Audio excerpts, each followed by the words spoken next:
Sean ustedes bienvenidas y bienvenidos a un programa especial de la serie De Impuestos a Impuestos.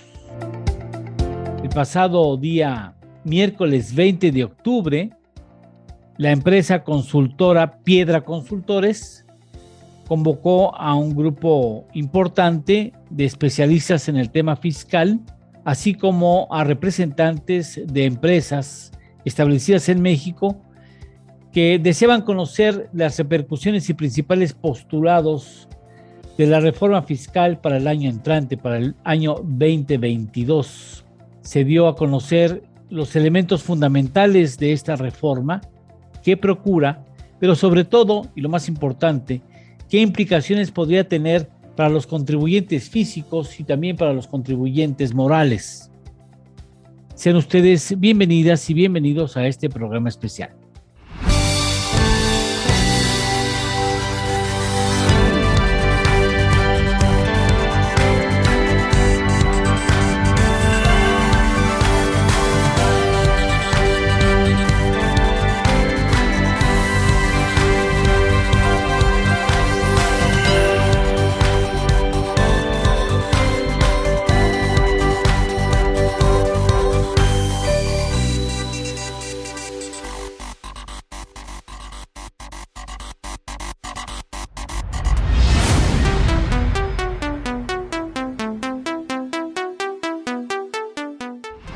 La primera persona que hizo uso de la palabra fue precisamente el doctor Armando Piedra, presidente de Piedra Consultores. Les quiero dar las gracias a todos por asistir.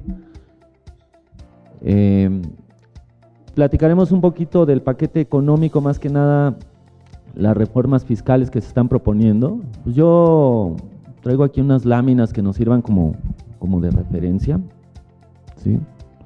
Tendremos ingresos en el 2022 por 3.9 billones, casi 4, a diferencia del 2021.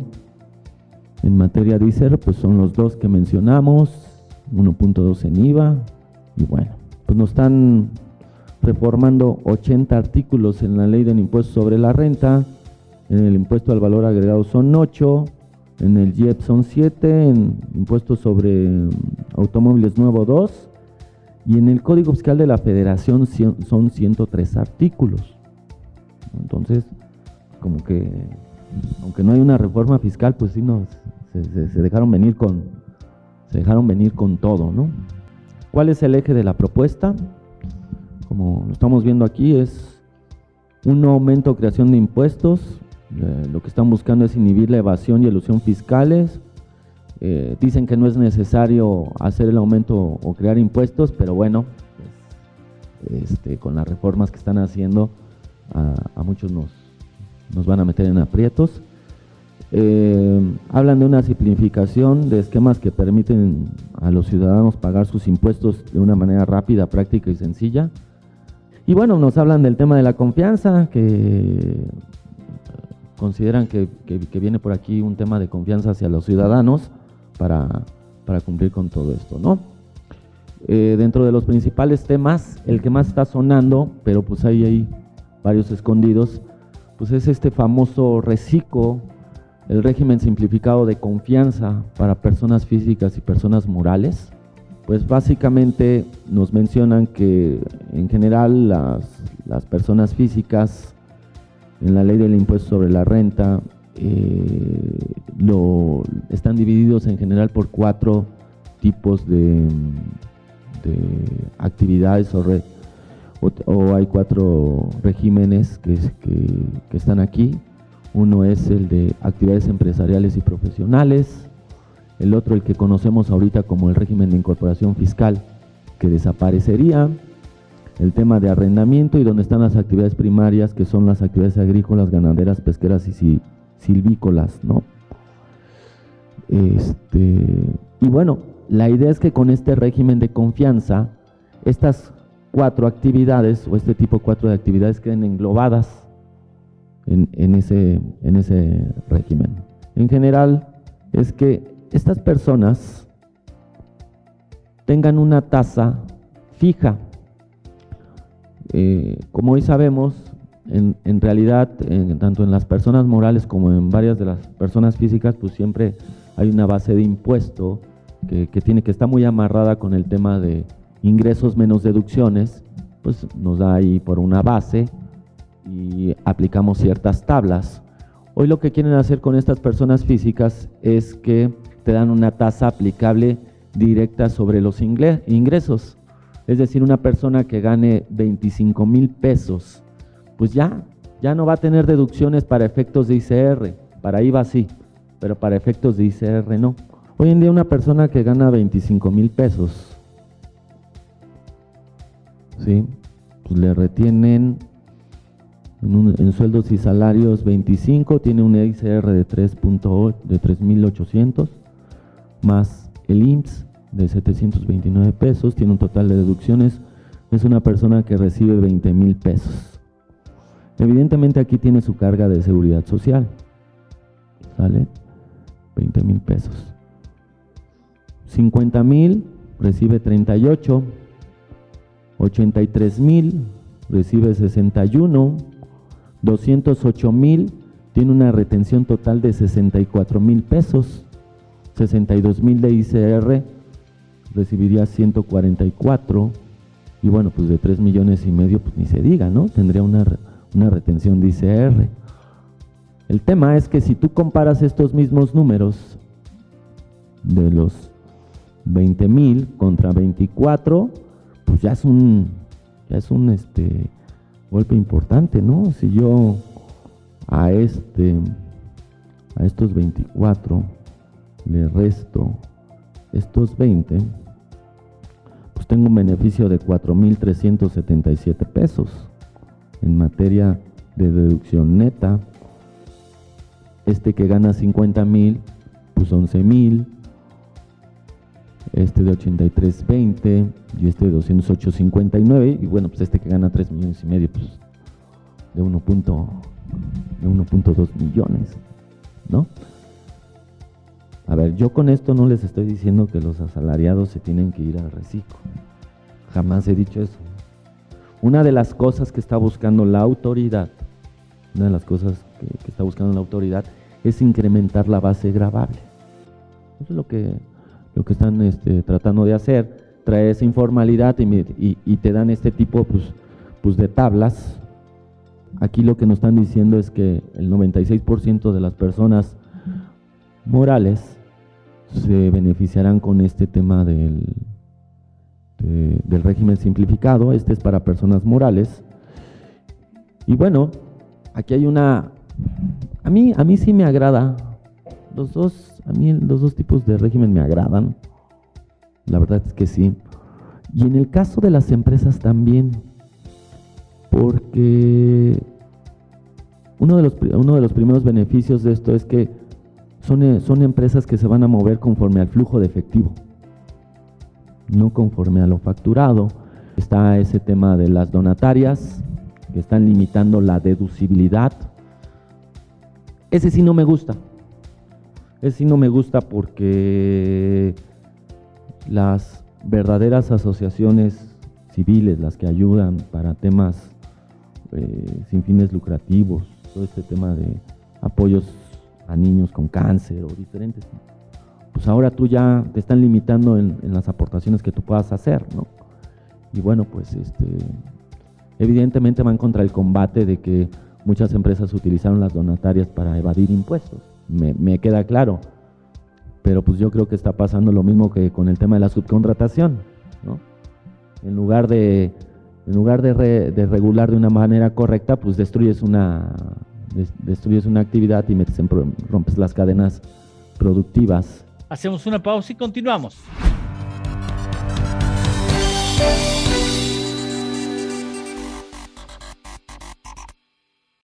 ¿Conoces una plataforma de capacitación? IDC Click es un servicio de streaming para tu capacitación en cualquier dispositivo.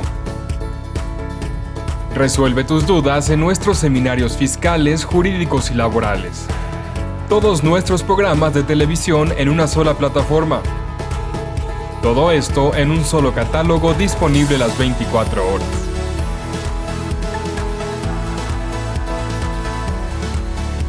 Únete a la familia IDC con la mejor plataforma para una capacitación completa. IDC Click, tu mejor opción.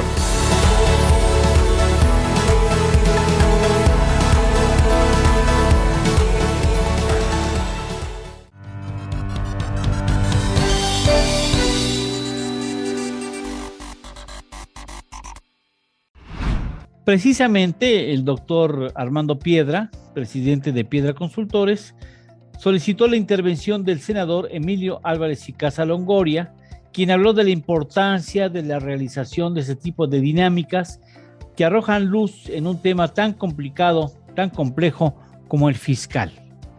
Muchas gracias por esto. Yo les debo confesar que este tema en particular lo vivo en el Senado como un taller de tolerancia a la frustración, ¿no? Generalmente me aproximo a esta discusión desde esa perspectiva.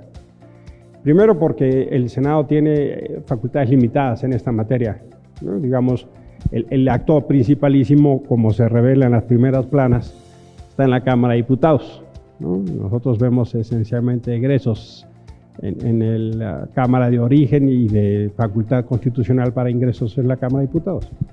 Pero la otra es porque este tema ha sido una de las más acabadas expresiones de no moverle ni una coma. Esencialmente esa ha sido la aproximación de construcción legislativa que hemos tenido los últimos 3 años. El escenario tendencial, al menos por lo que yo percibo en términos de relación, es que va a volver a ser así. Y la verdad es que es un tema que no necesariamente tendría que ser así. Pudiera haber algunas cosas que uno acompañe, ¿no? Y que diga, hombre, eventualmente esta nueva fórmula para intentar captar nuevos contribuyentes o poniendo controles para que no se desvirtúe y no sea mal usada, déjenme emplear ese concepto, pudiéramos construir algún consenso. O nos preocupa muchísimo lo que está pasando con las donatarias.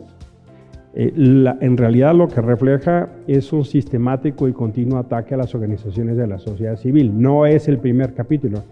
No deja de ser un hecho relevante que el primer memorándum que firmó el titular del Ejecutivo fue suspender la financiación a organizaciones de la sociedad civil, contrario a lo que decía la ley de fomento a las organizaciones de la sociedad civil. Pienso que este tipo de organizaciones son parte de un tejido democrático y tienen que ver con entender que la relación en lo público no solo son gobierno y sociedad, sino que hay una multiplicidad de actores y que eso refleja la vitalidad de una sociedad que se hace cargo de lo público. Hemos intentado construir un entendimiento de lo público que no queremos solo el gobierno, sino que hay una corresponsabilidad de distintos actores para hacerse cargo de lo público. Y pienso que la expresión más propositiva y constructiva son este tipo de organizaciones. La decisión de que la Unidad de Inteligencia Financiera pueda suspender la cuenta de cualquiera de sus clientes o de ustedes, o incluso de algún miembro de un consejo de una empresa y en eso congelan las cuentas. Lo que está pasando de esa facultad, que es una de las mayores expresiones de control del Estado, sin control, me parece que camina más del lado de un modelo autoritario que del lado de un modelo democrático. Las medidas de apremio que se están tomando, me parece que se alejan cada vez más de una medida de pesos y contrapesos. Uno puede aceptar que hay ciertas materias, como esta, que se llama impuestos. Su nombre dice el término de relación, se imponen. Pero para eso se construye un sistema de pesos y contrapesos para que no haya un acto excesivo de autoridad y que permita al ciudadano algún medido de alivio para lo que pudiera considerarse un exceso. Lo que sucesivamente estamos viendo es que las medidas de control a los excesos de la autoridad se están reduciendo. Sistemáticamente lo que estamos viendo es un desbalance en la relación a beneficio del Estado y en perjuicio del contribuyente o los derechos del ciudadano. Ese modelo en este tipo de acciones cada vez está teniendo una mayor expresión. Ustedes lo conocen, Y solo daré el otro ejemplo, cuando se equipararon en algunos delitos de orden fiscal a los delitos establecidos con gravedad en la prisión preventiva oficiosa, que es la otra pieza. Uno es, puedo perfectamente congelar tus cuentas, y la otra es, esto puede ser sancionado como prisión preventiva oficiosa. De manera que cualquier conversación con la autoridad fiscal pasa es, o te congelo o te vas a la cárcel, vamos a platicar. No, pues muy bonita conversación, ¿no? Hay algunas cosas que podemos decir, hombre, qué bueno que quienes se pasaban de lanzas y financiaban las campañas y eran contratos anticipados estén pagando impuestos. Yo diría, eso me parece muy positivo, honestamente, porque eso va a ir poniendo límites y va a ir poniendo un candado a una de las perversiones más grandes de nuestro sistema democrático, que sean los grandes capitales los que controlen a las candidaturas y luego venga un pago de favores de todos los colores, ¿no? No tenemos en el legislativo por qué saber de todo, pero sí tenemos que preguntar a quién sabe. Yo no soy un fiscalista, ese no es mi ámbito de experiencia, pero tengo que resolver sobre eso. Entonces sí estoy obligado a preguntar, sí estoy obligado a escuchar. Y me resulta muy frustrante que no se tome el parecer de los actores profesionales que tienen que decirnos para corregir la plana. Porque legislar viendo el ombligo creo que hace y ha hecho mucho daño. E infelizmente creo que este es el tipo de casos. Lamento no ser más optimista. Me encantaría decir otro escenario.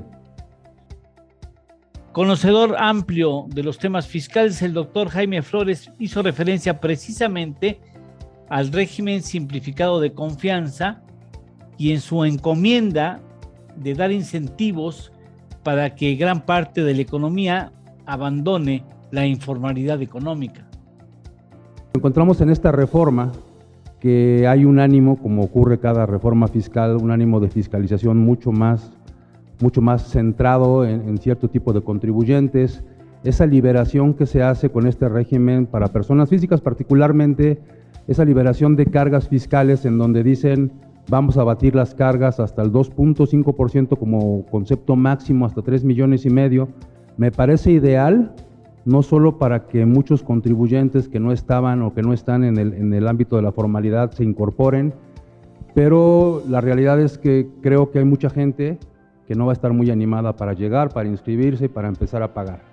O sea, esa es una realidad. Por más que han inventado que el régimen de incorporación fiscal y antes los repecos y antes habrá otros regímenes que tenían sus bondades, difícilmente la gente que está en la informalidad tiene alicientes para llegar y pagar impuestos porque realmente no los vemos reflejados, creo que hoy menos que nunca, ni en salud, ni en seguridad, ni en educación, ni en muchos temas que tendrían que estar vistos, no nada más en apoyos sociales, que sí evidentemente son necesarios a determinado nivel, pero que a mí me parece se están otorgando de una forma demasiado amplia. Y un tema que a mí me parece de suma importancia, habría que poner una lupa a esas disposiciones transitorias de la ley de renta en donde dicen, me parece además que está muy mal redactada la disposición que habla de los regímenes simplificados de confianza, el de personas físicas y el de personas morales. Porque, por ejemplo, el de personas morales dice, y ya no vas a pagar con base en tu utilidad como estaba contemplado para personas morales, sino que lo harás con base en flujos.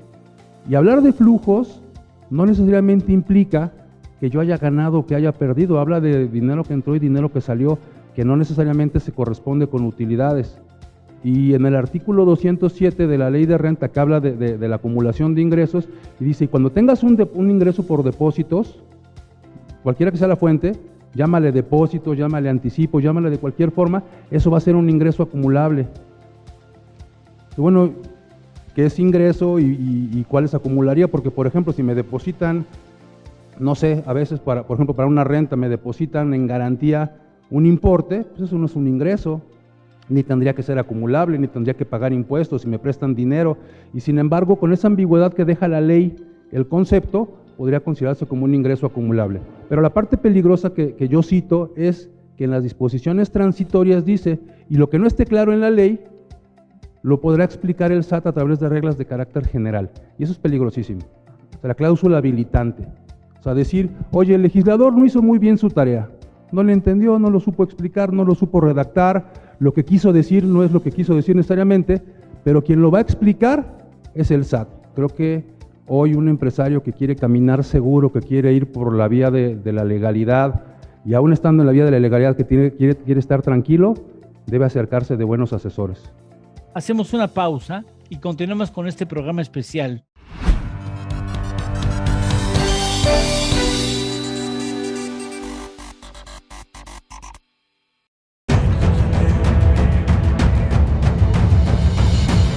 En 1986 nació Información Dinámica de Consulta con la misión de dar información a profesionales del ámbito jurídico.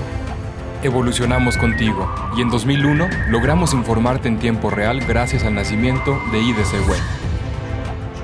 Dimos paso en el 2016 a Foro IDC, un evento de alto nivel para el impulso de la competitividad del empresario mexicano. En 2017, unificamos cada avance bajo el dominio www.idconline.mx.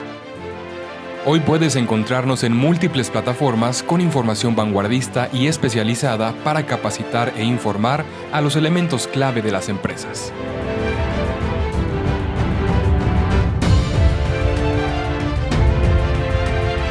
A 35 años de nuestro nacimiento, ha sido un honor acompañar tu labor de llevar a México al futuro.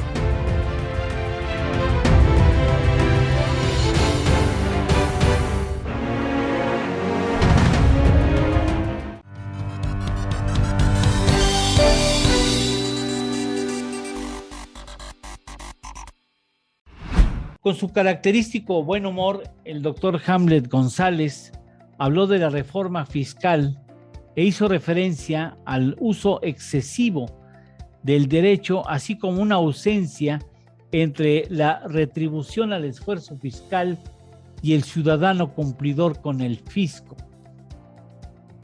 La realidad es que yo no vengo a exteriorizar mi catarsis como el doctor Flores. La realidad es que él se deja ir como gorda en tobogán. Y bueno, pues les agradecemos mucho el haber estar aquí. Y bueno, la realidad es que las modificaciones que le hacen a las reformas fiscales en los últimos años, pues vemos, yo lo digo así, ¿no? Hay un uso abusivo y excesivo del derecho, ¿no? Y que el problema más grande que vemos en México es que no vemos una retribución social, ¿no? Pues sí, me gusta a mí contribuir, como sucede con los países más desarrollados del planeta. Pues sí, yo contribuyo con una tasa impositiva del 40%, pero veo una retribución social. En México, pues salimos aquí, pues sales escondiéndote, ¿no? Entonces, ves que los bienes jurídicos de mayor tutelaje en México, pues hoy les puedo decir que no es la vida, ¿no? El bien jurídico de mayor tutelaje en México hoy se llama macroeconomía, ¿no? Es más importante para el Estado mexicano la macroeconomía. Y cuando no cumples con estos requisitos, pues genera normas totalmente coercitivas, ¿no? Pero hay algo que a mí me llamó mucho la atención y que yo le puse mucho énfasis a esta modificación que le pretenden hacer al Código Fiscal de la Federación en el artículo 27, ¿no? En específico. Que dicen, bueno, pues oye, cuando cumplan nuestros jóvenes la mayoría de edad, ¿no? Que esto viene muy bien establecido en el Código Civil, ¿no? En el 646, si no me equivoco, del Código Civil, cuando tengan su capacidad jurídica en plenitud, pues obligatoriamente que se den de alta en el Registro Federal de Contribuyentes. Entonces, cuando te pones a analizar la política económica que pretende el Ejecutivo, pues lo que pretende es justificar, ¿no? El incremento en nuestra base gravable, ¿no? Nuestro Registro Federal de Contribuyentes. No te preocupes, mételos en los 18 millones donde hay contribuyentes que no tienen obligaciones fiscales y pues ahí los tienes observados. ¿Qué es lo que va a hacer ahora el fisco? Pues va a cruzar la información bancaria con el Registro Federal de Contribuyentes. Y cuando vea que hay ingresos que no tiene perfectamente identificados, pues los va a requerir a través del buzón tributario, o sea, a través de la explotación del uso de tecnologías, ¿no? A ver, dime de dónde sacaste 50,000 pesos o 20,000 o 50, o la cantidad que ustedes quieran. Ah, no, pues me los depositó mi papá Armando, ¿no? O sea, y dice pago. O dice donación, que a veces es peligroso esa figura también, ¿no? Porque en esta figura de la donación y la diferencia de alimentos cuando nosotros se los damos a nuestros hijos, los alimentos pues es una obligación que nace del parentesco, ¿no? Del parentesco consanguíneo, del parentesco por afinidad o de las nuevas relaciones, de hecho, que ha establecido la Corte muy bien establecidas, ¿no? Y que ahora, pues mejor le ponemos alimentos, porque estos alimentos pues están exentos, ¿no? O sea, no los vamos a tener que grabar, los vamos a tener que registrar en los ingresos no acumulables, pero sí se los vamos a tener que informar al fisco. Pero si le pongo pago, me va a tener, es un pago, significa que está realizando una actividad económica.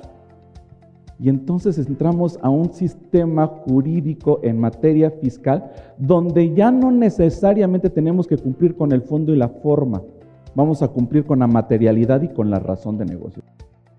Intervino nuevamente el doctor Armando Piedra haciendo referencia que los cambios en materia fiscal siempre han sido caracterizados por énfasis distintos a lo largo de los años. Ahora, señaló, la simulación de operaciones es un tema que tiene especialmente cuidado el actual gobierno federal. Vamos a tener que cuidar mucho las formas. Desde hace 2 años, cuando apareció el tema del artículo 5A en el Código Fiscal de la Federación, donde aparecieron esos términos de razón de negocio y sustancia económica, hoy la autoridad está muy pegada al tema de evitar que haya simulación de operaciones, ¿no? Que le trates de dar una forma, pues lo que hacían las factureras, ¿no? Compras una factura, tienes un gasto, pero pues ahora ese gasto yo tengo que revisar si tiene una razón de negocio o una sustancia económica. La razón de negocio, pues bueno, se explica como que el beneficio fiscal debe de ser menor al beneficio económico que hubieras obtenido utilizando otra forma. Y cuando entramos a este territorio de la razón de negocio, hoy a lo que nos hemos enfrentado los que estamos en el campo de batalla, pues es de que pues, todas las operaciones o muchas son inexistentes. Entonces, hoy es importante tener un área de compliance, ¿sí? Un tema de ver fechas ciertas, contratos, cotizaciones y de hecho hasta un análisis de por qué te conviene hacer ese negocio o por qué tuviste que hacer esa inversión o ese gasto. Y en esa parte es donde no le ponen mucho atención las empresas, ¿no? Las personas físicas. Entonces, pues por ejemplo, Jaime hablaba del 207, en donde la redacción de ese 207 nos podría decir que cualquier depósito es ingreso. Bueno, tengo que encontrar la forma corporativa o la forma jurídica de evitar que ese ingreso se considere depósito. En ese terreno, el doctor Jaime Flores hizo referencia, por ejemplo, al celo del SAT en torno a las fusiones y escisiones, que muchas veces no resultan equitativas en la distribución tanto de activos como de pasivos y capital. Lo explicó de la siguiente manera. Hay una modificación a un artículo particular, el 14B del Código Fiscal de la Federación, que refiere a fusiones y escisiones. Y efectivamente, como él comenta, cuando se hace una escisión, dividir una empresa existente en 2 o más, en donde proporcionalmente se tendrían que distribuir el activo, pasivo y capital, encuentra la autoridad, mediante distintos estudios, ejercicio de facultades de comprobación que ha llevado a cabo, que en la práctica, cuando se escinden las empresas o cuando se fusionan, normalmente las escisiones, que tendrían que ser un reparto de lo que tiene la empresa de activo, pasivo y capital, no resulta tan proporcional como estaba en la empresa original. Lo que teníamos lo tendríamos que haber repartido y al final nos sobran en alguna empresa más activos de los que proporcionalmente le corresponderían, y eso pues los contadores lo sabrán, se solventaba, se cuadraba, se hacía contabilidad creativa y existían después de la escisión partidas de capital que antes de esta no aparecían en el negocio. Había por ahí algunas maquinaciones financieras que hacían que la escisión no fuera tan transparente. ¿Por qué recurrimos a veces a la escisión? A veces por motivos de negocio. Queremos que un negocio se divida en sectores, la parte de la transformación, la parte de la comercialización, la parte de logística, que sean negocios diferentes, y separamos al negocio en distintos conceptos que tienen una razón fundamental de ser, hacer negocios independientes. Pero desde el año pasado, 2020, que hubo una reforma, una adición, un artículo 5A al Código Fiscal de la Federación, se empezó a tocar el tema de la razón de negocios, que no es un tema nuevo. La razón de negocios o la cláusula antielusiva, que así se le conoce a este artículo 5A, dice que hay empresas, no sé si ustedes estén de acuerdo en esa apreciación del legislativo, que hay empresas que en ocasiones llevan a cabo prácticas no porque mejoren su operación, no porque tengan más ingresos, no porque abatan los costos, sino porque buscan pagar menos impuestos. Eso es lo que dice el legislador. Oye, contra la ley no, perfectamente apegados a lo que dice la ley, no están evadiendo, están eludiendo, están haciendo una práctica elusiva. Dice la autoridad, y eso a mí tampoco me gusta. Oye, pero no está prohibido por la ley, sí, pero no estás buscando un motivo que no sea otro que dejar de pagar contribuciones o abatirlas o por lo menos diferirlas.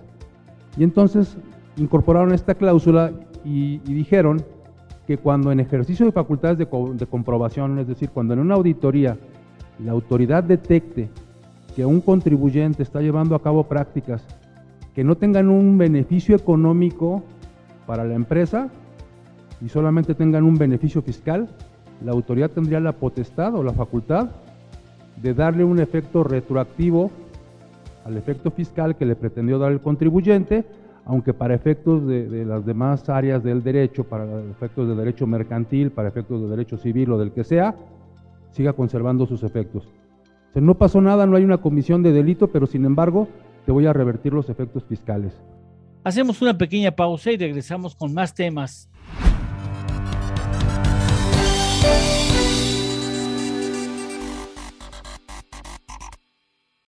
Vivimos en un mundo dominado por las tecnologías de la información y la comunicación.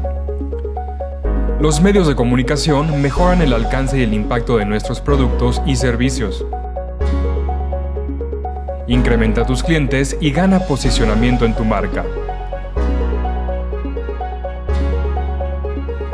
Anúnciate en IDC y sé parte de los cambios que marcarán diferencias en los medios digitales 2021. Si estás interesado, mándanos el siguiente código para hacer válida la promoción especial que IDC tiene para ti en conmemoración de sus 35 años.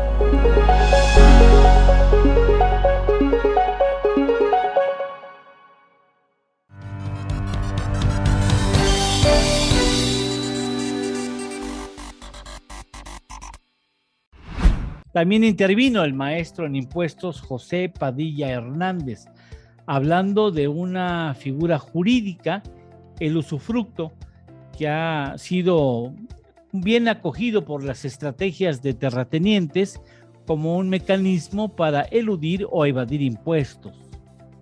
Hizo una explicación completa de este tema. El aprovechar el usufructo consiste en qué? En que tú, siendo propietario de este terreno, la propiedad se puede desmembrar. Ah, caray, ¿qué es eso? La propiedad la puedo dividir en varios conceptos: el dominio, el uso y el disfrute. Y cuando yo hago uso del uso y del disfrute, estoy hablando del usufructo. ¿Qué quiere decir?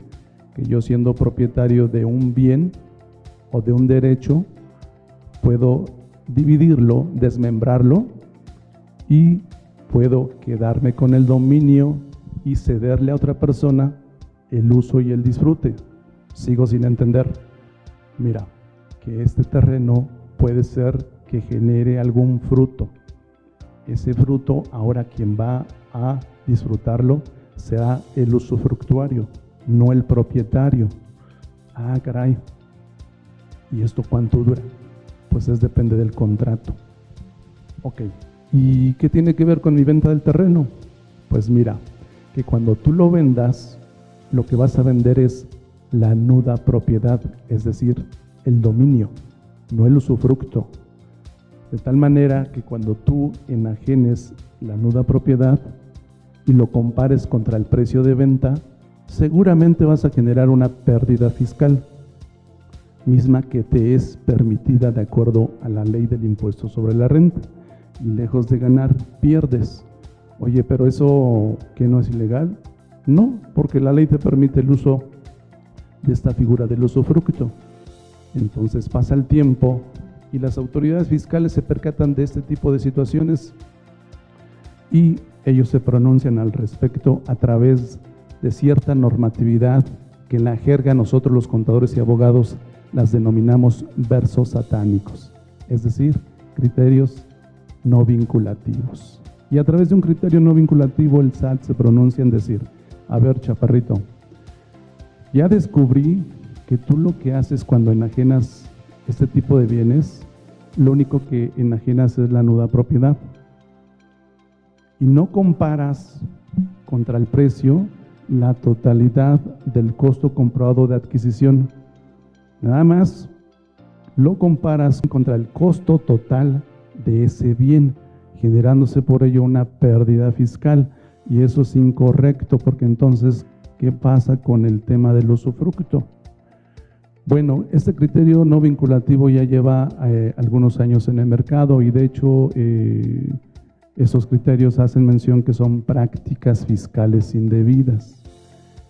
Bueno, como es un criterio no vinculativo, ahora se pretende una reforma para el año 2022 diciendo, modificándose la ley de renta, y dice, ahora si tú vas a enajenar este tipo de bienes, tienes que considerar, cuando compares el precio de venta contra el costo comprobado de adquisición, solamente las partes proporcionales de lo que tú estés vendiendo, sea nuda propiedad o sea usufructo. Y con ello ya se cierra la llave para ese tipo de operaciones. No obstante, dirían, oye, ¿y qué pasó con el usufructo? Cuando el usufructo se extinga, porque se va a extinguir. Ahora, en la ley de renta se pretende incorporar una parte para que diga que el nudo propietario, es decir, en su momento el que compró este bien, pero no el usufructo, sino solamente la nuda propiedad, dice la propuesta de ley. Ahora, cuando se extinga el usufructo, se tiene que evaluar el valor del usufructo, y esto que resulte por los fedatarios públicos será un ingreso acumulable para el nudo propietario. Muchos dirían, ¿y cómo se va a evaluar este usufructo? Bueno, tenemos como referencia, en tratándose de inmuebles, el Código Fiscal de la Ciudad de México, en donde hace mención de la adquisición de inmuebles, que te dice que cuando se trate de usufructo, pues entonces es 50% nuda propiedad, 50% usufructo. Entonces sí hay parámetros para cuantificar el valor del usufructo. Entonces aquí, cuidado para los que tienen esos temas hoy día, porque en caso de aprobarse, pues el valor del usufructo será un ingreso acumulable para las personas morales. Ese es el tema del usufructo. La verdad es que es una figura jurídica con la cual lo que se busca es la protección patrimonial de todos los empresarios, de las personas físicas y de las personas morales. No podía faltar la referencia a una pretensión de la ley de obligar a los contadores públicos a alertar a la autoridad de posibles comisiones de delitos. Asunto que, por supuesto, la comunidad de contadores públicos en México ha rechazado tajantemente. Hay otro tema que está preocupando mucho a los contadores, a los que certifican, hacen dictámenes para efectos fiscales, ¿sí? Si vemos el artículo 52 del Código Fiscal, se los voy a leer rápido porque tampoco los quiero aburrir. Se presumirán ciertos, salvo prueba en contrario, los hechos afirmados en los dictámenes formulados por contadores públicos sobre los estados financieros de los contribuyentes o las operaciones de enajenación de acciones que realice, en cualquier otro dictamen que tenga repercusión fiscal formulado por contador público o relación con el cumplimiento de las disposiciones fiscales, o bien en las aclaraciones que dichos contadores formulen respecto de sus dictámenes, siempre que reúnan los siguientes requisitos. O sea, el dictamen y la opinión que hace el contador para efectos fiscales, para cualquier acto, pero por acá apareció que se agrega en la fracción 3 este párrafo y que le está metiendo miedo a todo mundo. Cuando derivado de la elaboración del dictamen del contador público inscrito tenga conocimiento de que el contribuyente ha incumplido con las disposiciones fiscales y aduaneras que ha llevado a cabo conducta que puedan constituir la comisión de un delito fiscal, o sea, el contador detecte que hay una posible comisión de un delito fiscal, deberá informarlo a la autoridad fiscal de acuerdo a las reglas de carácter general que para tales efectos emita la administración tributaria. El tema es que si no lo informa, se podría convertir en cómplice, ¿no? Y si hay un error en su dictamen o algo, podría pasar. Sobre el mismo tema en específico, el doctor, abogado también por supuesto, Hamlet González, hizo referencia a la figura de responsabilidad solidaria y la ligó a la teoría general del delito de la siguiente manera. Bueno, la realidad es que generan una responsabilidad, quieren generar una responsabilidad solidaria, no subsidiaria, o sea, solidaria a la par de la empresa. Y claro, lo quieren establecer en el tipo, ¿no?, del Código Fiscal de la Federación. ¿Qué es lo que? Vamos a hacer un análisis muy profundo de la teoría general del delito, ¿no? La teoría general del delito dice, para que se considere delito tiene que tener 4 elementos, ¿no? Una conducta típica por acción o por omisión, que sea antijurídica, que vaya en contra de la norma, que haya reprochabilidad o culpabilidad, que haya castigo por parte del Estado y que haya punibilidad, ¿no? Esos 4 elementos se le llama delito. Si le falta alguno de esos elementos, ya no es delito. Lo vemos que en la norma, pues hay tipicidad, ¿no? Hay un elemento. Cuando vemos en el análisis profundo, que en esta falta de técnica legislativa profunda, así que yo digo, pobres de nuestros diputados, dije diputados, senador, diputados, ¿no? La propuesta fue del Ejecutivo, pero el Legislativo es el que dice, sí señor, no señor, sí señor. Bueno, no quiero tirar a nadie, ¿no? Pero bueno, hay una falta de técnica legislativa, porque a fin de cuentas quien la prueba, pues es la Cámara, ¿no? Vemos que generan un gran terrorismo a los contadores, ¿no? Dicen, oye, ¿me voy a volver responsable solidario por una conducta que ni siquiera yo cometí? Pues sí, pero vamos a entender primero la política económica desde el Ejecutivo, ¿no? Pues no quiere a los contadores y no quiere a algunos abogados, ¿no? O sea, a mí nunca me ha dicho tú, ¿no? O sea, algunos.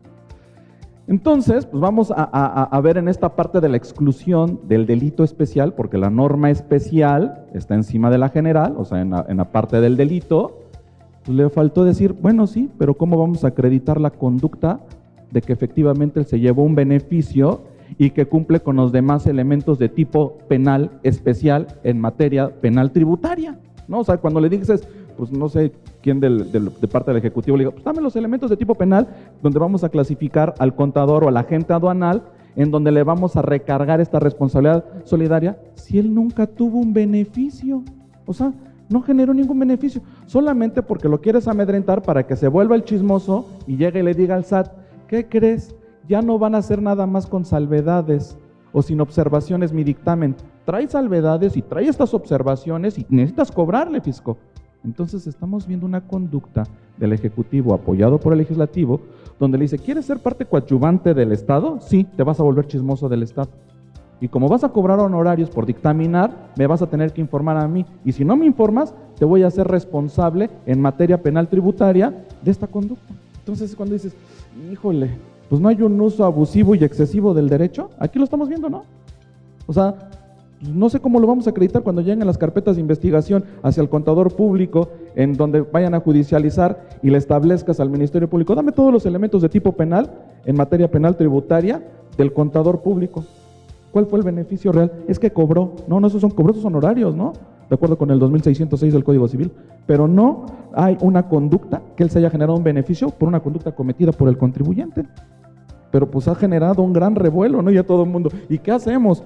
Pues yo quiero ver unas carpetas de integración con este tipo, ¿no? Hacemos una pausa y continuamos.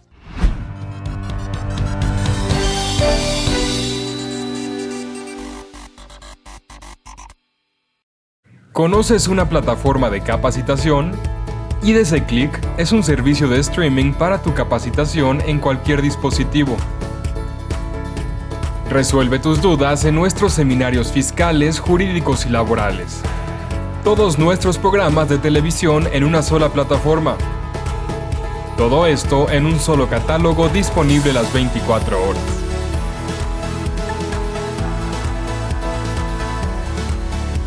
Únete a la familia IDC con la mejor plataforma para una capacitación completa. IDC Click, tu mejor opción.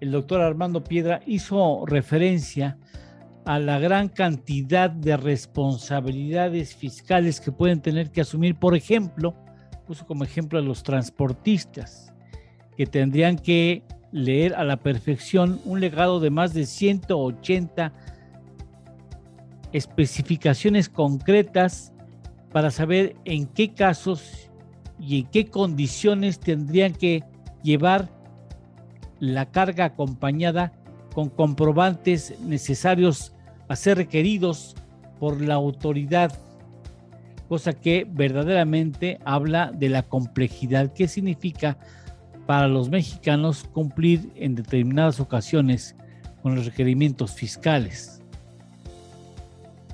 El 1 de diciembre entra la obligación, que no está en las reformas fiscales, pero que sí se dio el 1 de mayo, luego empezó a darse a partir del 1 de junio su opción de llevarlo a cabo, el tema de la carta aporte para transportistas, ¿sí? Hoy toda mercancía que se traslade a través de territorio nacional tendrá que tener ahí un CFDI, y ese CFDI se puede dividir en ya sea de ingreso, de traslado, y además debería de haber un complemento que se llama carta aporte. Estas reglas van a entrar a partir del 1 de diciembre, van a ser obligatorias, y la idea, sí, es que si te detienen, debes de tener los documentos que sustenten la propiedad legal, la propiedad correcta, legal, de los bienes que estás transportando. Y el 29 de septiembre salió otra vez una modificación a la miscelánea y cambiaron muchas cosas, ¿no? Es todo un tema, pero en el sector de autotransporte, el que se dedica, el que presta sus servicios de traslado de mercancías, tendrá que estar muy atento, porque estás obligado en algunos casos y en otros no. Si no ocupas una carretera federal, en muchos casos no estarás obligado a traer esa carta aporte, en las otras sí, pero al final hay un instructivo de más de 70 y tantas páginas que te tienes que chutar y revisar para que cumplas con los requisitos de esto. Si no, pues te van a tomar o puedes correr el peligro de que te consideren que es mercancía de origen ilícito, que no demuestres la propiedad.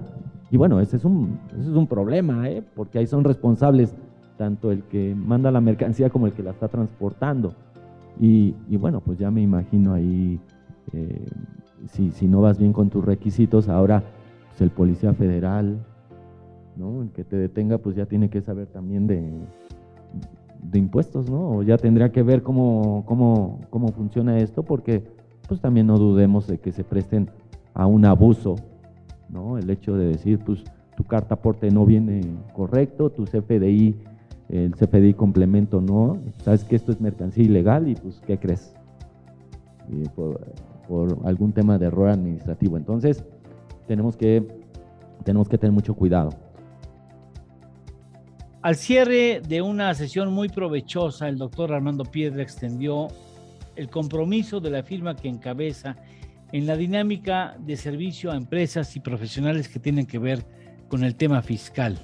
Agradeció a todos ellos la asistencia y estableció el compromiso para realizar ejercicios similares en próximas fechas. De impuestos a impuestos, agradece a usted la atención que haya prestado a este programa especial.